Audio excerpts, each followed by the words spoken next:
Hey guys, welcome back to another episode of the Music Den. I'm your host, Armando Venditti. Hoping you guys are having a great day. Ladies and gentlemen, we are back yet again with another episode of Going for the One, where for the month of September, we are going through our favorite debut albums. Oh, thank And goodness. I was afraid we were going to be talking about the Yes album. there we go. There we go. There we go. I could. I like it. Moving on. Today, ladies and gentlemen, it is my turn for another selection of my favorite debut albums. And we're going to be taking a look at an artist who had quite a successful career uh, with his current band that he was in, and he decided to go solo, and the rest they say is history.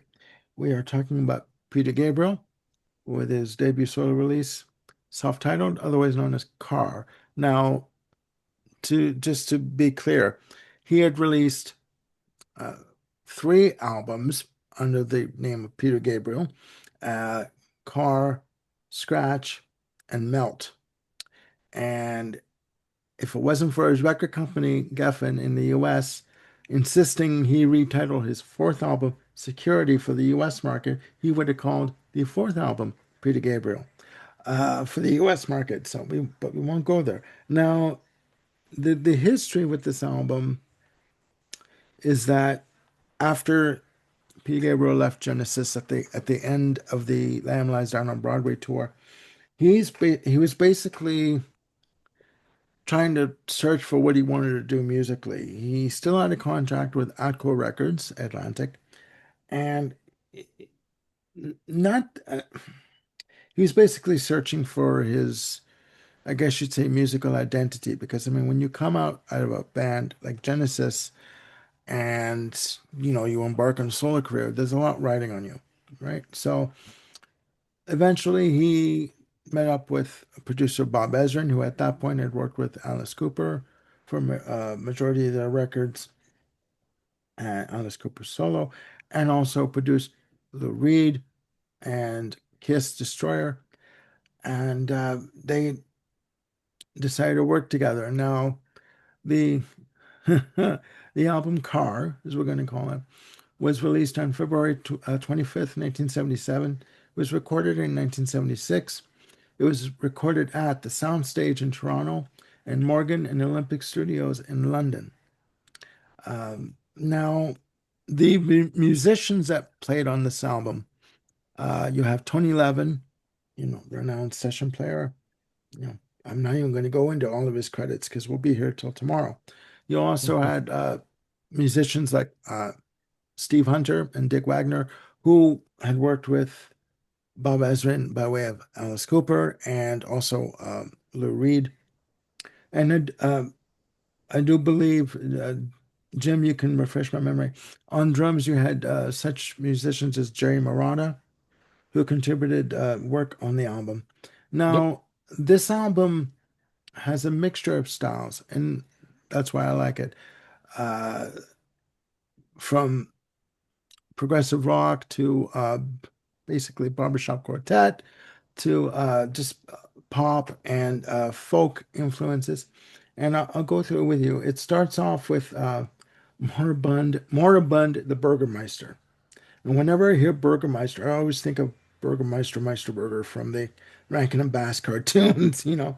Um, but for me, this track, very rhythmic in its drum pattern, heavy guitar passages, very dramatic symphonic sections, and to me, again, very experimental. And you're off to a good start. Again, variety is the key to this album.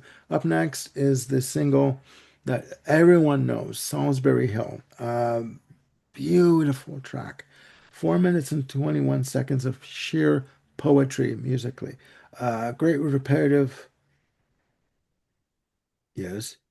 I, when you're done talking about Salisbury Hill, I would just like to weigh in with something about it. That's all. Okay. Sorry. Okay. On Salisbury Hill for me, again, in my notes, I have a great repetitive acoustic guitar, great mellotron passage on this track, great rhythm, and a good story to the track. You know, I don't know who out there at one point in their life didn't feel like they were basically a misfit in their time and wanted to be taken away to somewhere else. You know, I still feel like that, and I'm almost 55, ladies and gentlemen. So, uh, but you know, it's a fantastic piece of work. Up next is the one of the two singles from the album, along with Salisbury Hill, "Modern Love." You know, straightforward rocker, great organ on this track. Up next is the exquisite "Excuse Me," which features the Barbershop Quartet, featuring one 2011, who was listed on the album as the leader of the Barbershop Quartet. In my notes, I have your tight harmony, beautiful variety on this track, just amazingly done. Up next is the piece Humdrum, um, and just beautiful use of panning of synths on this track. And at the 1 minute mark, it comes in a bossa nova section on the track. Great mellotron on the breakdown sections and beautiful acoustic guitar. Up next is the piece Slow Burn, 4 minutes and 36 seconds. Nice piano passage on the intro in my notes as I have. Uh, Nice string flourishes, great thick guitar tone on this track. Dramatic breakdown sections, and again, it's multi-sectional. Section. I keep saying sectional, multi-section on this piece. I always say sectional for some reason, like a couch. Um, you have also there is an extended piano and synthesizer section, and you know it's a fantastic track. Waiting for the big one, the longest track on the album, 7 minutes and 15 seconds. In my notes here, we have a great blues arrangement, nice piano runs, full drum sound. That's what I like about the tracks on this album. To me, they have a really full, rich snare drum sound on most of the tracks. And excuse me, in my notes I have also dramatic musical stabs, and again, great guitar tone, and it really does have a bar setting kind of feel, you know, like uh, which gives it more also a relaxed feel. Um, Also in here, I have main guitar passages with vocal swells on the track. Just fantastic piece. Up next is the track called Down the Dolce Vita, 5 minutes and 5 seconds. Dramatic orchestra intro, and at 33 seconds, the track starts with funky rhythmic drums and guitars, use of Fender Rhodes, dramatic breakdown sections on this piece, nice use of orchestra, again multi-section, and a nice use of, as I say, wall of guitars, um, and a nice use of flute on this piece. Um, the final track, Here Comes the Flood, 5 minutes and 38 seconds. This track would also be featured on Robert Fripp's uh, album Exposure from 1979, and Robert Fripp is also featured on the album. In my notes, I have here nice use of acoustic and electric guitars, nice piano passages, very subtle organ on this piece. And again, to me, it has different sections to it. But yeah, no, it's a fantastic album. What I like about this album is the variety to it, and you also not that how can I put this? Not that it's a confusing album because it's not confusing. It's just that I tend to think that with Peter Gabriel, with this debut solo release, I tend to think he was just trying to find his way as to what style he was going to settle on, and he just decided he wanted to do all this on one album. Um, if there was one critique that Peter Gabriel said of this album, he did say that he found Bob Ezrin to be a bit of a taskmaster and that everything had to be precise and just so. Whereas he enjoyed working with Robert Fripp, whereas uh, Robert Fripp had a more of a stream of consciousness kind of flow in terms of his writing and arranging and producing. So he preferred that way of working as to working with Bob Ezrin. There you have it, ladies and gentlemen. My very confusing discussion on Peter Gabriel Carr. So there you have it. Any critiques? Because I know I'm going to get them. Well, I've got a couple of things just to add in when you're saying. First of all, I'm glad you mentioned the version of "Here Comes the Flood" that's on Fripp's Exposure album. Yeah, To for my money, that's like the superior version of the song because it's it's a lot simpler because the arrangement is a lot simpler. The power of the lyrics and the melody are able to kind of be more sort of upfront and effective. yeah. And Peter And Gabriel would agree. He would agree with you. Peter Gabriel would yeah, agree. yeah, because on the Fripp album, it's just Peter on piano, Fripp on guitar loops, and Eno on like synth textures, and it's just Yeah, absolutely beautiful. yeah, yeah. Um, the only the thing I was going to mention before, and sorry for interrupting your stream of consciousness there, was just wondering how many other hits there are in 7/4 other than, Salisbury Hill. I guess Pink Floyd's Money is another one that Yeah, immediately yeah, yeah. comes to That's mind. exactly it. Yeah. And I'm yeah, not sure what else. yeah, it's a very odd time signature to have a hit with, right? And I mean that song, Salisbury Hill, is a classic in terms of just overall arrangement, the overall track in itself. And I should also mention that it's been covered by bands like Saga, who did a fantastic version of it on one of their I do believe it's featured on one of their compilations. But yeah, and I think from what I read about this album, Peter Gabriel was feeling a little scared to go out on his own for the first time.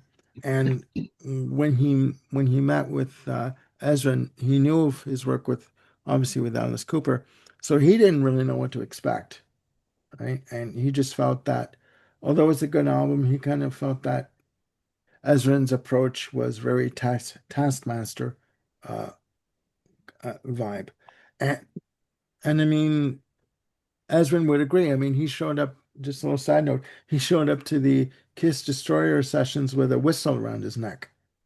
Like, and he would blow the whistle and say, "Okay, campers, we're going to work."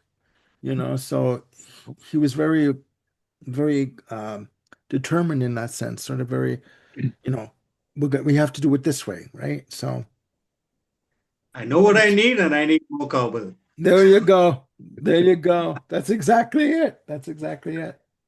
So, any comments, Ken? No, I've never really gotten into much Peter Gabriel. I just don't remember. I do remember Salisbury Hill, but even then, I just never heard much of it on the radio. Gabriel's solo stuff was always something.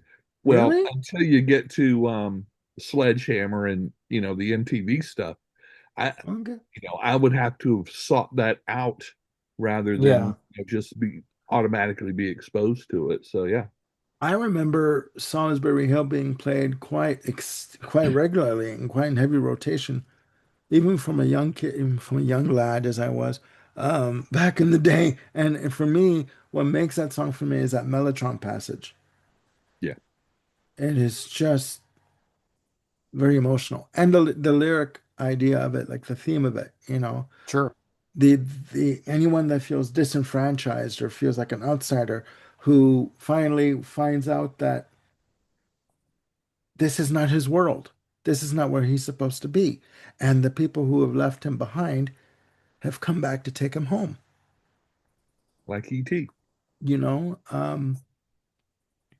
But yeah, and we've all felt that way. I don't care who you are. You could be, in Timbuktu on planet Mars or wherever. We've all felt that way, that out of place, out of time, and we want to be in a place where we belong, right? So Well, and with Gabriel, his albums with Genesis, I always wished his vocals would have been a little bit more in the forefront. I felt it was too evenly mixed with the instruments. But Well, yeah, yeah, you would think that with any album that the vocalist's voice would be up front, yeah, on top of what's going on musically. yeah. Well, it But doesn't have to be in the face, but yeah.